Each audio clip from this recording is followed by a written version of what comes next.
Tonight, more reaction to yesterday's announcement of a 2-month tax holiday. Some Atlantic provinces say they'll be the ones losing out. That story. Well, this is the last unfinished space in the new Brook Hospital, and there's a reason for that. This is where the long-promised PET scanner is going to go. And there's another one coming to St. John's. This is a state-of-the-art hospital. This makes it one step above even that. I'm Colleen Connors, and I'll give you all the details on today's announcement. An elderly man and former cab driver pleads guilty to decades of sexual abuse in St. John's. We take you inside the courtroom for today's hearing. Well, another round of rain on the way tomorrow. It's also going to be windy, especially in the Rec House area. I'll have all the details and talk about why the Rec House is so famous for strong winds. This is CBC Here and Now.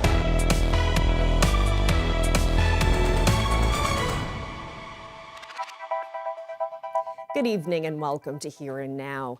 Brook is getting a $4 million PET scanner and St. John's is getting a second scanner. The province says it's all about reducing wait times, though as Colleen Connors reports, just 3 years ago, government said we didn't need 2 scanners, let alone 3. There wasn't much to see today, but a lot to say. MHA Jerry Byrne announced a PET scanner for Brook and a second one for St. John's, at a cost of $8 million. It is part of a commitment that we made. This is a state-of-the-art hospital. This makes it one step above even that. A PET, or positron emission tomography scanner, checks for diseases in the body, usually the last step in making a cancer diagnosis. It can even improve survival outcomes. The promise of this state-of-the-art multi-million-dollar piece of equipment came under fire in 2021, back when the Health Minister John Haggie said it wasn't needed for the West Coast. He referenced the Canadian Association of Radiology's recommendation of 1 PET scanner for every 2 million Canadians. It didn't go over well. In a quick gesture to restore trust and confidence, $2 million was put into a trust for Western Regional for the day when the PET scanner would come. And here we are. The head of nuclear medicine says this pair of PET scanners will improve wait times on the east and west coasts of the island. We have the same thing. Our building there was built with an extra room for a PET scanner. It was always meant to be a 2 PET program. That's based on the capacity, that's what it should be. And now now the capacity, the requirements are such that a 3rd PET scanner is a no-brainer. That's what we need to maintain our capacity with other areas compared to other areas of the country. And here in this unfinished space, government says this was always the intention. Well, the room is not much to look at now, and if you listen carefully, you can hear that really loud ventilation system. Well, that's all because this room was designed specifically for a PET scanner. Even some of the walls come down to make it easy to install the equipment. The 2 new PET scanners haven't been purchased yet, but Burns says they will come in at $4 million each, that $2 million trust footing a quarter of the bill. For comparison, in 2017, it cost $46 million to buy the province's first PET CT scanner and build a nuclear and molecular facility for it in St. John's. The next step? Securing the licensing to produce isotopes in St. John's, which will fuel the medical imaging equipment. So the one in St. John's should be going in early next year, and that will then allow us to start the licensure work to get moving on that end of things. And the time that the scanner will go into Brook depends on how long that process takes. Fleming estimates that process will take about 2 years, and likely longer before the scanner is bought and brought here to this empty room at Western Regional Hospital. Colleen Connors, CBC News, Brook. Bruce Escott walked into a small courtroom packed with people who helped put him away. Police officers, social workers, and one of his 6 victims. The 82-year-old showed no emotion throughout Friday's hearing, in which the facts of his case were revealed and victim impact statements were read into the record. The facts painted a picture of a man who preyed on teens with addictions issues and little family support. He lived in a trailer by the airport, just down the street from Tony Humby. The facts in Escott's case allege the two men worked in concert, Escott often driving boys to Humby's trailer and abusing them in the car. Escott has now been convicted on 4 counts of sexual assault, 2 counts of sexual interference, and 1 count of sexual exploitation. The court heard he sometimes paid the boys for sexual acts, other times violently taking what he wanted. The real cost, one of his victims said, was his innocence. Another wrote that Escott's abuse, quote, ruined my life for many years.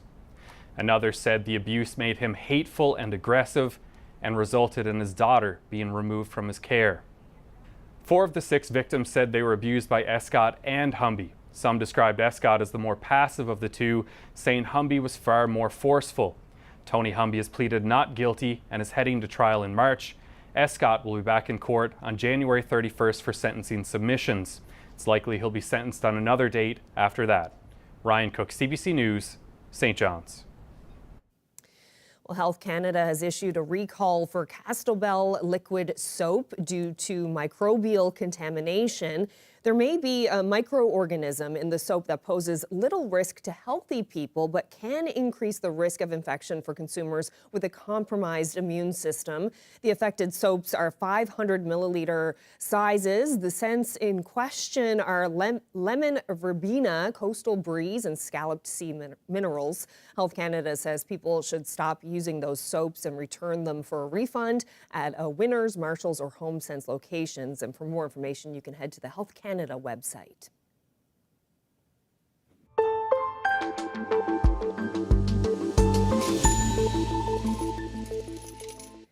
While the 2-month tax break announced yesterday promises some relief to customers and small businesses, it will come at a cost for the province. We have not done our own analysis at this point, but it will be significant. Finance Minister Siobhan Coady spoke with reporters in the House of Assembly yesterday, and she said the province will forego tens of millions of dollars in revenue by eliminating its portion of the HST, and that's to match Ottawa's announcement that it will remove GST from a long list of goods and services, including toys, books, and restaurant meals over a period of 2 months from December 14th to February 15th. Our economy is really quite strong right now, so we'll get a boost out of that. So hopefully we'll be able to offset some of these things, but if not, it will be added to our deficit, and that's challenging. As you know, we've been working very, very hard on making sure that we're as close to balance as possible. We're within 2% of our revenues, which is good. We just got to keep focused there because we don't want to add to the burden of our debt. So we are really focused on financial responsibility and debt management. All those things are something that, especially in the Department of Finance, we're really focused on day to day. We know that we have to have that strength in our finances, but we also need strong people and strong affordability measures to help the people of the province. So there's a balance here, and I think we're striking the balance. Now, Ottawa will also send out $250 checks to over 18 million Canadians who worked last year and made $150,000 or less. But Coady says the province does not plan on matching that program. And from one island to another, PEI's Progressive Conservative Premier has mixed reaction about yesterday's announcement out of Ottawa. We did not get the courtesy of a call to say it was coming or any kind of request for our input. Like Newfoundland and Labrador, Prince Edward Island has a harmonized sales tax. Dennis King says Ottawa's decision to press pause on taxes for 2 months could cost PEI roughly $14 million. He says he understands the desire to cut costs for Canadians, but was disappointed to hear about the decision in the media and not from the Prime Minister's office directly. Well, from holiday tax breaks to a story about small businesses, the City of St. John's is showing its support for young entrepreneurs. The Young Voices in Business event brings together dozens of young creators to network and help grow their businesses. Today we're here at the Farmers Market for the Young Voices in Business event. The main goal of this event is try to really demystify entrepreneurship for young people in St. John's. How do you have time to started a business. How did you come up with this idea? I just kind of wanted to see what was on the go with different opportunities for entrepreneurs in St. John's. I'm a student at Kona, and I thought this would be a really great opportunity to network with some more people who are interested in that field. I want to start a cleaning business. I have a few clients now, but I'd like to progress that business a little bit past when I finish school. The city has so much to offer. The biggest thing that I would want folks to understand, there are so many opportunities that are available for youth entrepreneurs, and we wanted, I think, to create an event that could demystify a little bit of that to a certain extent. A lot of the time I find with events like this, it's really necessary to get everybody in the room together, to get as many resources as possible together, just so that folks can be exposed to different things, new ideas, new ways of thinking. Hi everyone, my name is Nancy, glad to be here. I would definitely give them an advice to step out of comfort zone, because you never know what's going to happen next. Newfoundland and Labrador has such a strong support community and ecosystem to support young entrepreneurs to grow their businesses. So I'm definitely encourage them to take a leap of faith. Entrepreneurship is not all or nothing, right? You know, you can have a job and have a side hustle that is entrepreneurial. You can bring an entrepreneurial spirit to your everyday life. And I hope that's what we get to, see from our panelists here today, that really is possible. And if you're interested in entrepreneurship and where to start and how to get going, this is for you. Industry agnostic. So it's really about the spirit, and you can take that across any industry, I believe. So here's what we've gathered from talking to local residents. I spoke with a renter who's facing eviction this fall. It is not for the weak of stomachs. What does it mean for you to be able to give that advice and to know that you've helped? Don't look down. If this is something that you didn't know about, let me tell you. Heather Gillis, CBC News, Happy Valley Goose Bay. St. John's. Corner Brook. Chaji, Inuk First Nation. Grand Falls, Windsor. New West Valley, Newfoundland and Labrador. Hi, I'm Deborah Birmingham from the Oz FM Dawn Patrol, and these Barker Beauty wannabes are my male companions, Larry and Randy. We did have to scrape this morning, and it's going to get better as the day goes on, though. A little early morning fog to deal with for the West Coast, but otherwise, sun for everybody. Temperatures today, 9 to 13. Well, that'll bring back some memories for a lot of people. Deborah Birmingham's strong, confident voice got the morning started for so many people here in Newfoundland and Labrador as host of Oz FM's top-rated Dawn Patrol. The legendary local broadcaster died this week at the age of 61 following a long battle with cancer. Birmingham was part of an early morning trio alongside Larry J. and Randy Snow. And Snow passed away just 3 months ago.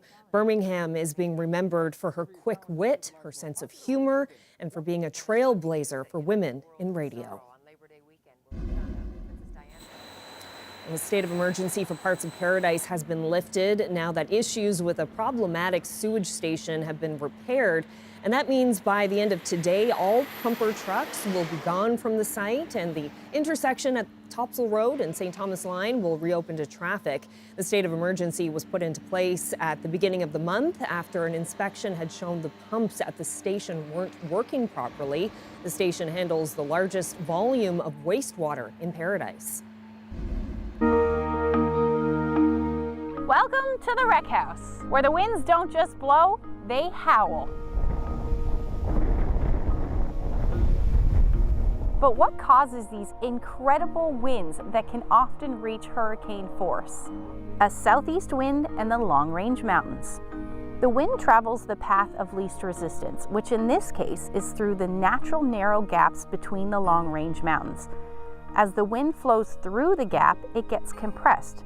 Think of it like blowing air through a straw versus just blowing it out of your mouth. The tighter the space, the faster the air must move to pass through. These strong winds have big consequences and knock over transport trucks and other big vehicles. It's called Rec House for a reason, and now you know why. You know, Newfoundland is the only place where a leg can marry a butt in the arm and have the reception in the gut. So they thought that was so cute. Well, Spirit of Newfoundland is getting into the holiday spirit, bringing audiences the 12 Bays of Christmas. Now, there is a wait list for tickets, so we'll give you a sneak peek. More on that popular production still to come.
Well, it's a Hallmark-style Christmas story with a little Newfoundland wink and nod. The Spirit of Newfoundland is putting off a new play called The 12 Bays of Christmas.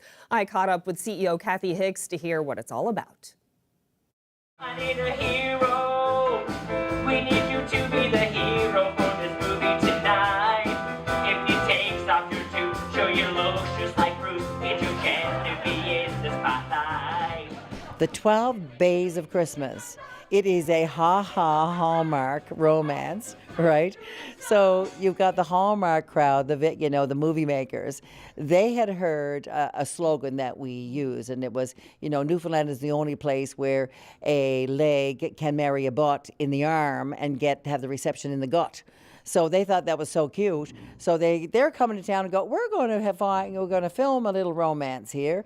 And so you've got a cast of characters that are, up to a lot of foolishness. Some spread my suit, sugar coat tongue, all tasty and tan, sweet gingerbread man. Beautiful sight, we're happy tonight, walking in a winter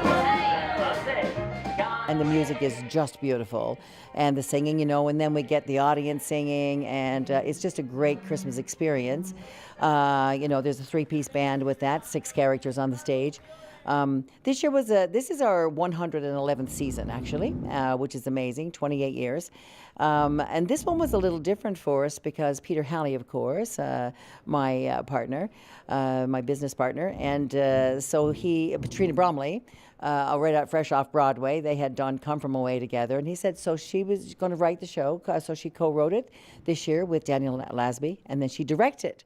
So that was interesting. So we were all nerve-wracked about that, but just because when you have a different director, but it was fantastic. And it's just full of fun and life and Christmas and colors and, it's just beautiful. It's a great Christmas experience. And how long is it running for? This will go 50 shows in total until January 6th, Christmas Day. So this is pre-Christmas now. I mean, it opened November 14th, which is amazing. And it'll go right through to January 6th and night after night, yep. So the cast is double cast because we have so many shows, and except for Keith Power. Keith is, he's in the same role. He wants to do all 50 shows, and he's done that many times.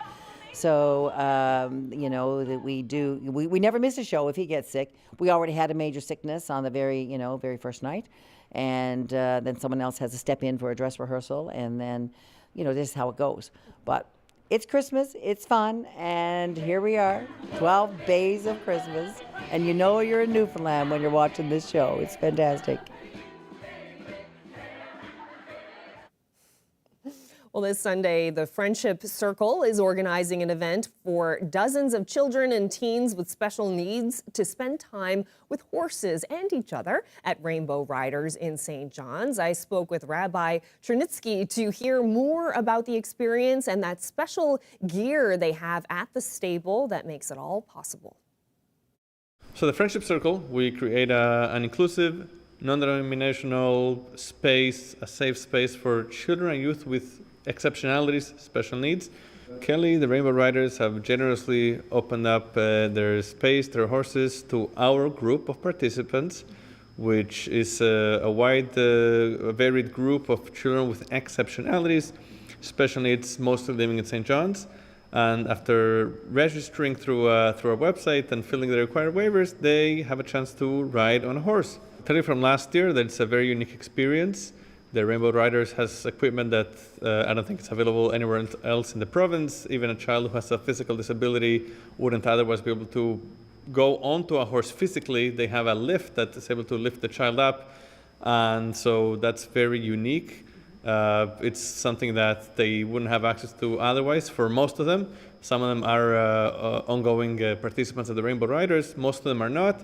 So it's a new experience. And a side benefit also is that the children get to interact with each other before riding on a horse, in between. And also the parents get to meet other parents and get some respite.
All right, so Ash, just before you get into the forecast, I know that a lot of people are wondering about the St. John's Christmas parade on Sunday. Yes. I know you've been a little bit uncertain about how it's looking on Sunday. The parade starts around noon. Any updates on how it's shaping up? Yeah, the forecast just went downhill. Unfortunately, it doesn't look great for our Christmas parade, but you know, it's pretty much what we've been getting, so not expecting anything different with the rain, drizzle, and fog that we've been seeing. There is a little bit of a break, though. It looks like it'll be coming. There's a slight chance we'll see some sun on Monday, so we'll certainly get into that forecast a little later. But for now, we are going to talk about what is happening. We saw rain earlier today, again bringing the St. John's area in. Over 200 millimeters of rain have fallen so far this November, and there is much more on the way as we head through the weekend. At least the radar picture is quiet. There's no significant rain happening anywhere. However, we are seeing some drizzle, and that will generally continue as we head through the night tonight. And temperatures, as you've noticed, it was much colder today, and it is much colder at the moment as well. 1 to 4 degrees colder, in fact, across the island, up across Labrador, a little cooler in Churchill Falls at about 6 degrees. Cooler than what you were seeing yesterday. The good news, I guess, this afternoon is we did see a little bit of relief from that fog. At some point this afternoon, the visibility was actually up around 14 kilometers. It's down to 1.6, but at least it's not as thick as it has been. Gander sitting at about 6.4 kilometers, and we'll expect that to continue as we head through the night tonight. And this northerly flow for most of us, and again, so expect that drizzle, but otherwise quiet weather. There's really nothing significant happening anywhere across the island and across the province, across the Big Land rather, as we head into the early morning hours tomorrow. So temperatures tonight will stay pretty much where they are now, 2 to 5 degrees as our overnight lows. Easterlies will be a bit breezy, 30 to 50 kilometers per hour. Up across Labrador, you're looking at minus single digits for most, except towards the coast, where your temperature will be hovering around +1 through the overnight. So there is our next weather makers moving in, and this is going to bring some windy conditions, especially for the west coast, the south coast, and the Reckhouse area, where winds are expected to gust upwards of 150 kilometers per hour in the Reckhouse area. And if I just time that out for you, by tomorrow afternoon, really all along the west coast, those of you that are prone to easterly winds are going to see winds likely upwards of about 110 kilometers per hour. Now, afternoon and evening for the Reckhouse area, you, like I said, should get those winds gusting as much as 150 kilometers per hour, but it is going to be windy across the island tomorrow, with winds gusting anywhere from about 50 to 80 kilometers per hour. By the time we get into Sunday, we will see those winds ease. So if the parade does go ahead, at least the winds will be relatively light. For the day tomorrow, we will see those the cloud cover continue, and then the periods of rain move in by the time we get into the afternoon. They'll start south, they will be heavy at times, and they'll continue to track north through the evening. It'll move through fairly quickly, so what does fall is going to fall in about a 4-hour period, and that will head towards the northern peninsula. Long-range mountains, you may see this fall as snow. Then we'll see another round of rain move in again later in the evening. So as far as the amounts go through Sunday, really through Saturday evening, well, we could be talking about another 20 to 30, even pockets of 30 to 50 millimeters in that time frame. And then as we continue into next week, we will likely see some more rain associated with that as well. Temperatures tomorrow will sit between 4 and 8 degrees, so pretty similar to what we're seeing today. Again, expect east or southeasterly winds gusting 70 to 80 kilometers per hour, except for those of you on the west coast where you are prone to those easterly winds. Up across Labrador, fairly quiet. Some wintry mix there. Overall, temperatures will stay around 2 degrees for those of you towards the coast. Otherwise, minus single digits will be the story. And winds just a little breezy. Easterlies between 20 to 40 kilometers per hour. So let's look at your Saturday forecast. Sunday looks a little wet. Monday looks a little better. I'll get into that coming up a little later. Thanks, Ashley. Well, a couple in Nain is improving access to fresh food for their 3 children. They're also working to create a community garden to help other families as well. The CBC's Heidi Adder reports. These raised beds in Nain are busy little gardens. Out of the dirt came 400 pounds of potatoes, 80 pounds of carrots, buckets and buckets of onions, fresh vegetables so that these kids and others can eat healthier. Garden just makes lots of sense. Growing your own food instead of getting it from all over the place and using lots of gas and lots of other people's working hours to get it to you, you know. You can grow lots of fresh food for yourself, so why not do it? And cost effective. The price of everything in the stores just keeps on going up and up with inflation. The price of seeds, really not much different than what it was like 6-7 years ago. These beds are oil drums rescued from the dump. Seaweed helps the soil. Everything possible goes to the compost. It's a $2,000 setup that they say saves tens of thousands. And it's not just about saving the money. Like, it's really not about the money to me. It's about, like, it's just one activity where you get so much health impact out of it. It's so impactful. They have big dreams for the garden. They're working to create a community garden at the old hockey rink space by the Nain RCMP detachment. The large clay space could grow lettuce like this, radishes and more. Earl also has plans for community greenhouse. Because if we get it set up well, then you'll be able to grow in there from hopefully the start of March until like the end of November, which seriously extends the season here. Because in March, we got some crazy days here where the UV index is just off the charts, right? And, oh, yeah, right? So, and like, you can take advantage of it, but if you had a temperature control greenhouse up here, you could grow like some of the biggest vegetables in the world, yeah? They started with help from friends and now want to do the same to help other gardeners growing. For the health of the kids and for everybody long term, could have a serious impact. Heidi Adder, CBC News, Nain, Nunatsiavut.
The federal government's two-month tax break will start in just over 3 weeks. And when that's over, the Liberals intend to send out $250 checks to almost half the population. The CBC's Nisha Patel has been talking to Canadians about their reaction. Life is expensive. For many shoppers, any break from crushing costs sounds like a good idea. It's kind of ridiculous how expensive it is to get just basic groceries. Like with 2 small children, it'll help. It'll help huge, saving money and being able to live. Described by the Liberals as a sales tax holiday, the break from GST means cheaper toys too. This small business owner hopes it will bring more customers through her door. I wish it started ASAP, and on children's toy stuff, I think it should be all year round. The federal government estimates families that spend $2,000 on applicable items will save about $100, and they'll save $260 if they live in a province with HST. Not to mention the nearly 19 million Canadians who will also be eligible for that $250 rebate. But this economist says popular politics isn't always good policy. So it doesn't accomplish a lot of social good. We spent $6 billion. That has to come from somewhere. As for who that could be, it's going to fall on relatively younger people. Some are also criticizing the plan for being too broad. If we really wanted to address affordability, we would target persons who are struggling with affordability. So persons who are spending a large amount of their incomes on basic necessities. The Liberals say they've already done that with past targeted measures. But for Canadians who visit this food bank, a GST holiday may not make much of a difference. It's almost insulting to us, to be totally honest. There's little room in their budget for luxuries like new clothes and toys. It's definitely not sustainable support for Canadians that are facing food insecurity, facing housing insecurity. She's got a call to action when those checks come in. To donate it to a local organization, it would make a really meaningful impact. Asking those who are more fortunate to pay it forward. Nisha Patel, CBC News, Toronto.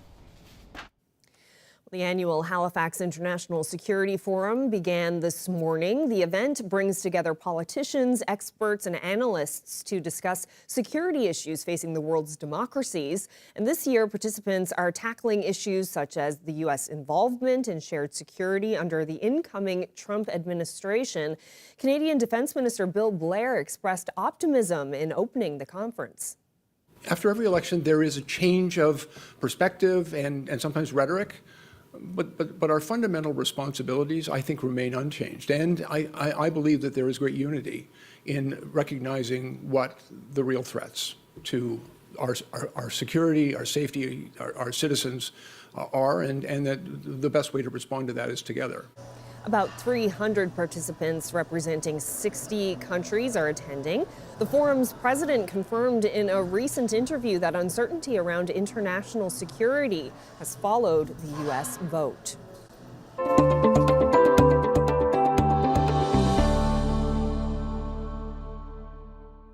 Turning now to the Nova Scotia housing crisis, Jeremy and Andrea Parker have been wanting to help in some way, so the pair purchased a church in a rural area with a plan to turn it into affordable housing for seniors. As Jane Sponigal reports, the couple is passionate about a person's right to age in their own community. Last September, I think it was Labor Day weekend, we were at my mother's house and she said, the church is coming up for sale, you guys should buy it and do something with it. And we've initially said no. I initially said no. We can't take on anything else, Jeremy Parker, is exactly what I said. It didn't age well because... 3 days later, she said, I messaged Karen, the head of the church, and next week we're going to have a presentation for them about buying the building and turning it into seniors' apartments. Apartments that will look like this, plus a room for the community to worship. The Parkers' goal, affordable units, around $900 a month with utilities. And the first residents moving in by late winter. Living in a rural community can be cheaper, but it also comes with its challenges, meaning some seniors have left the Kemp Shore for Windsor and apartments that rent for $1,800 minimum. They couldn't find anywhere at the to look after the building. Like they could have their home, but then they had to hire out snow removal and lawn care and odds and ends, and they'd rather stay here but couldn't afford to do it. Aging in place is huge because you don't lose that, I call it corporate knowledge. So when people move out of their community, you lose so much. And the people do not want to move out of their community. Some do, of course, but you know, their grandchildren could be at the school just down the road. You can go to fish supper across the road here. There's a health center within about 2-3 kilometers where there's a doctor. Like, this community has a lot of great things. Yes, it's rural, but it means so much that they can stay where they're comfortable. Like this couple, who were the first to have their name on the list for an apartment. Wilf, could you introduce yourself? Yeah. Okay, well, I'm Wilfred Ogilvy. Lived here all my life, which is 88 years. And I was born here in Somerville and been here ever since. Built a new house here and was one of the instigators on building a new church here too. So had a lot of work doing that. Yeah, so anything else to discuss? I'm Diane Ogilvy, and I moved to Burlington when I was about 10. And I met Wilf when I was 14. He was playing for his 50th anniversary at his aunt and uncle's, and I was tap dancing there. What instrument did you play, Wilf? Guitar. She danced straight into my heart. The Ogilvies are longtime members of the Kempt United Church. In fact, Wilf worked on the plumbing and electrical and had one very important job.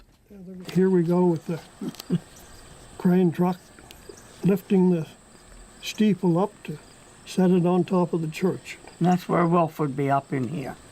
I was up in the clouds. Up in the Near bucket. to heaven. This project that they've undertaken, what do you think of? It's terrific. Well, it's great. So needed. It's going to be made use of. Yeah. That's the big thing. Of course, we were sad when we had to sell it, but we also knew that we couldn't keep it up. So it was terrific when Jeremy and Andrea decided to do what they're going to do. And up until a little while ago, we were going to be here forever, till our son figured we needed a little more help. Never know, we might still land here yet. The Parkers also have a personal connection to this project. Jeremy's father was the pastor here for 27 years. You might say Jeremy has left his mark.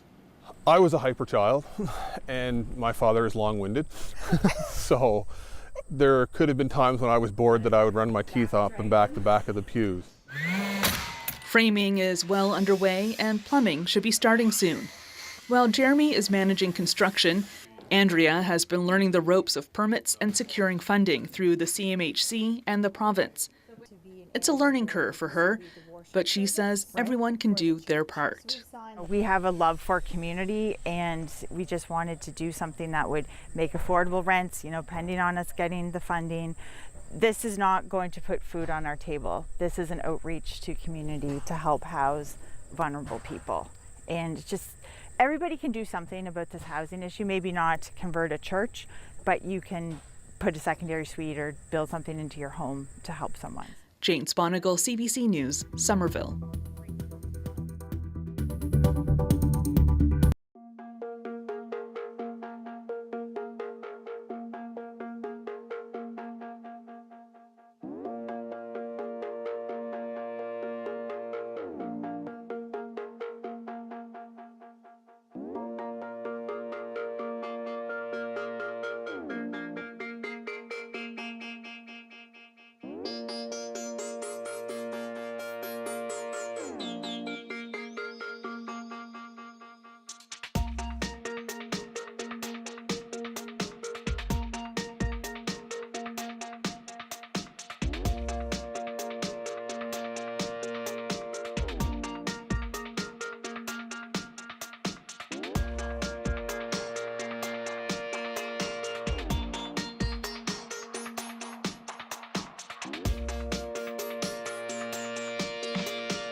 Look at that one over there.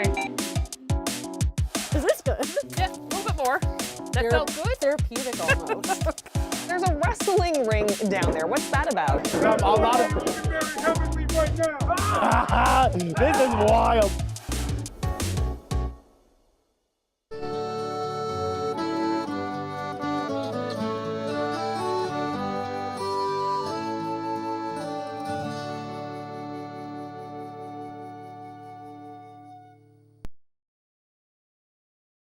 Hi everyone, I'm Jane Adey, host of Land and Sea. Well, if you're ready to get into the festive mood, we have a great show coming up for you this weekend. It's all about Christmas tree farmers in Lewisport, and it's a show that former host Pauline Thornhill did back in 2010. Well, good shape and pretty bushy. Thick enough that you can't see the trunk. Most people, that's what they want. So what we do in July and August and part of September, we'll come in when a tree has stopped growing and we'll snip that tree to size. Snip the tips off, especially tips that's, just shape the tree. We'll walk around the tree, walk around and shape it. And the top, same thing. We'll snip the top off so it doesn't grow any higher than what you need. Okay, let's go, ladies. I got my tree. I got my tree. Remember the big tree that almost broke the baler? Well, here's the lady who ordered it, Ethna Smith. She wanted the biggest, fattest Christmas tree on the farm. Oh, mind the briefcase. Oops, there you go. Okay. I think Marilyn has helped me this year to get a tree that's going to be comparable to the one that we had 15 years ago. But do you have any idea how fat this tree is? Well, Marilyn has tried to make me understand how big it is, and I fear I'll be taking all the furniture out of my living room when I go home this evening. Yay! So that's a show called The Finest of Furs, and it is guaranteed to make you laugh and put you in a great mood for the upcoming festive season. So tune in for Finest of Furs on Sunday at 11:30. That's 11 o'clock in most of Labrador. If you miss it on Sunday, you can always see it on Monday, right after Here and Now, or check it out online on CBC Gem or on CBC Newfoundland and Labrador's YouTube channel. Thanks for watching. We'll see you soon.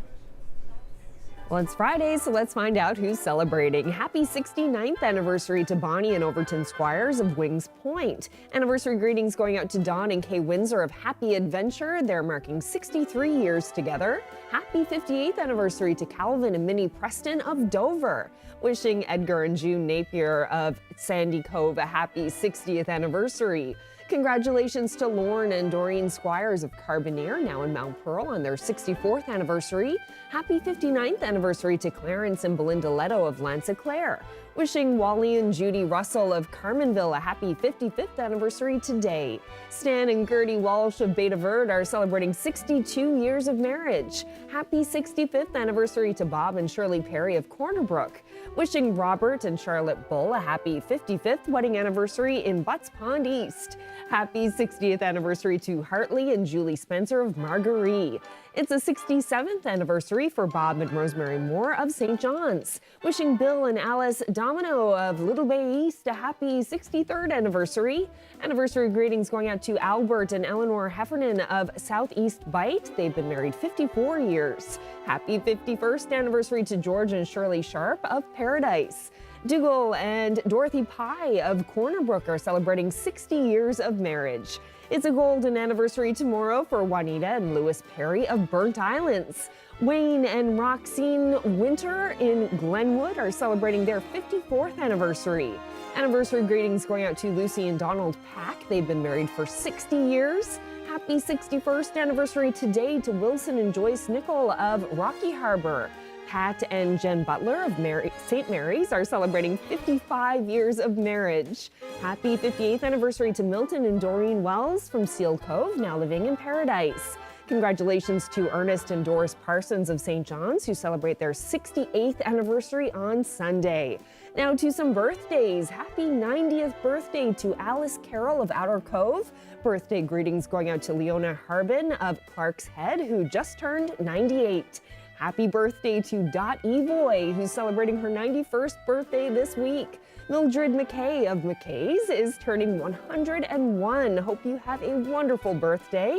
Happy 91st birthday to Elizabeth Hiscock Walsh of Winterton, now living in Buckins.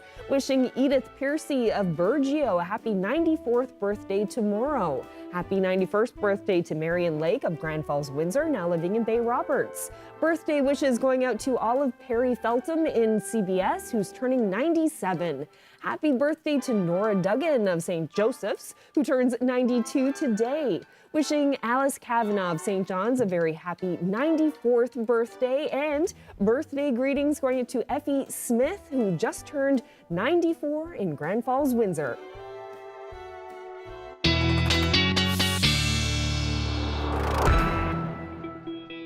Another fine crowd. Congratulations once again to everyone who's celebrating, and some celebrating hopefully happening on Sunday for the Christmas parade. You touched on it a little bit earlier, but you're going to get more into that forecast.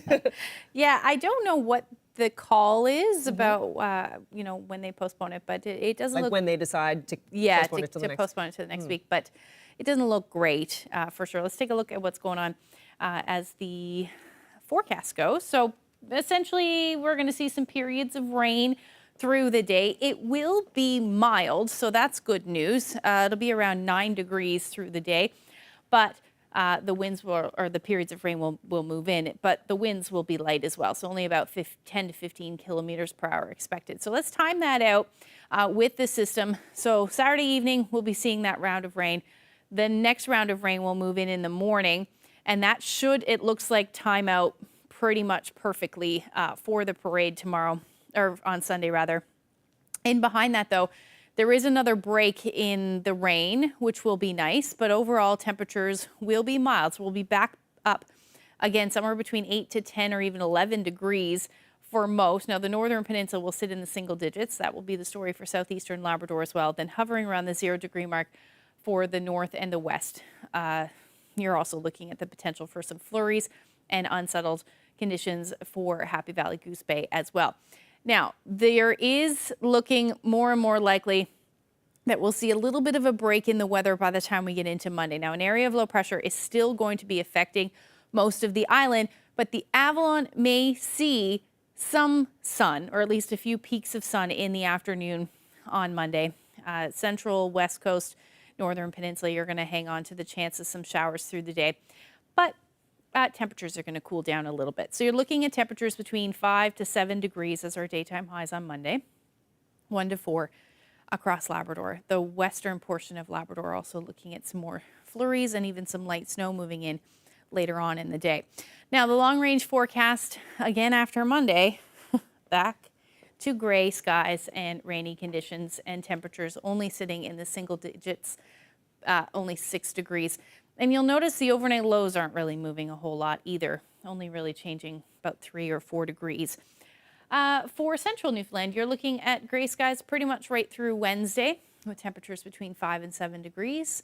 Western Newfoundland, you start to get in a little bit of a wintry mix by the time we get into midweek next week, with a temperature around 3.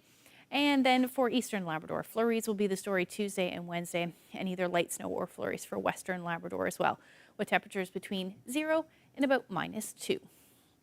Our weather photo of the day today is from Rocky Harbour Pond, but overlooking Gross Morn there. What a great shot. Hey, I see some peaks of blue sky there. Thank you to Rodney. It's nice to see that. It's been a while. It certainly has. Thank you to Rodney for that shot. If you have any weather photos, send them to nlphotos@cbc.ca. Oh, great shot. Thank you so much, Rodney. Love that. And yeah, keep our fingers crossed for Sunday. Maybe, you know, during that little break. Might happen. Maybe. Gotta keep, the forecast can always change, right? Yeah, that's right. But yeah, we'll see. It'll all depend on the timing. Yeah, at least it's going to be mild outside. That's right. So that's a good. Yeah. Okay, well, that's it for us. Thank you so much for joining us. I hope you have a wonderful weekend.